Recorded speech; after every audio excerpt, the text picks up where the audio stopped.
Welcome back to news, where in a recent economic analysis, Argentina and Australia's GDP figures have been put under the microscope, revealing stark contrasts in their economic landscapes.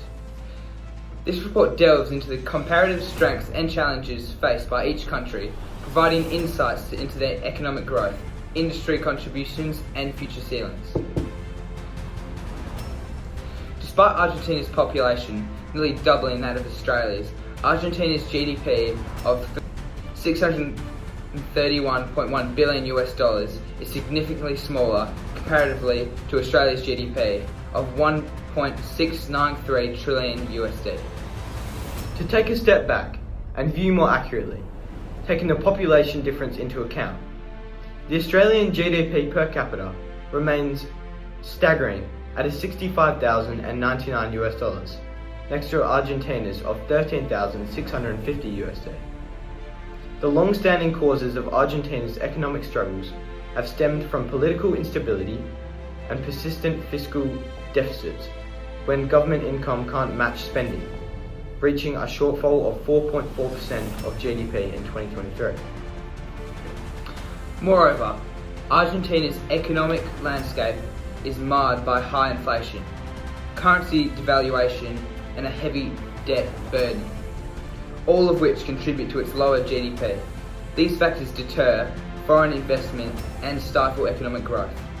In stark contrast, Australia enjoys a stable political environment and sound fiscal policies, which support its high GDP. Australia's diversified economy and strong trade relationships further enhance its economic strength. This stark disparity in GDP highlights the significant impact of economic management and political stability on a nation's economic health. Now, to contrast the inflation rates, since 2019, Australia had a stable inflation rate of around 1 to 2% until COVID negatively impacted Australia's economic growth, dropping Australia into a trough for the second quarter of 2020. After COVID, Australia's economic growth boomed, bringing the inflation rate up to a maximum 7.8% in the fourth quarter due to a mandatory decrease in international travel due to quarantine causing a boom in domestic travel, highly boosting Australia's economy. Contrastingly, Argentina's inflation rate from the start of 2019 was already at a whopping 54.5%. The factors of COVID had lowered their inflation rate down to a 35.6% at the end of 2020. However, in recent years, due to government printing excess money in an attempt to combat their outbreak, they are now facing a hyperinflation in their economy, having the third highest current inflation in the world. Argentina and Australia have contrasting unemployment rates that reflect their differing economic conditions.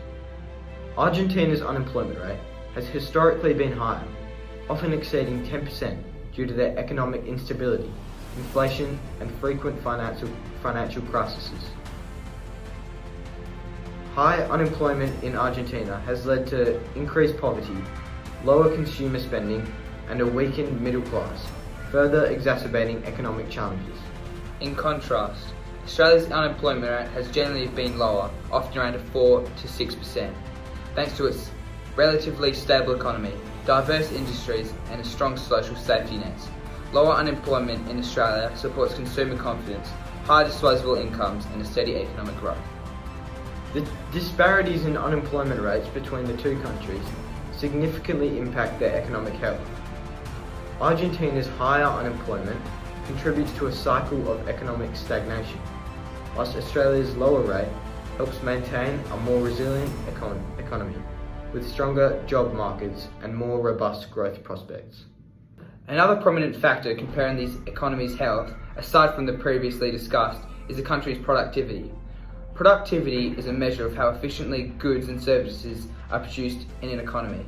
It is typically measured in an output per unit of input, with high productivity meaning more output produced with the same quantity of resources. This is helpful in assessing economic health primarily due to its capacity to cause economic growth, as more goods and services are being produced with the same resources. Australia's productivity over the past 20 years, until 2022, has averaged 39%, comparatively to Argentina's productivity of 34.9% in 2023. leaving Australia slightly more productive per capita. This is likely due to Australia being a more economically and technologically developed country, with access to more efficient methods of production through advanced machinery and other technological luxuries. In terms of economic health, this is favourable for Australians due to their potential for faster production, leading directly to economic growth. That's all, guys. I hope you enjoyed listening to us compare and contrast Argentina and Australia's economic growth. And this is news. Goodbye.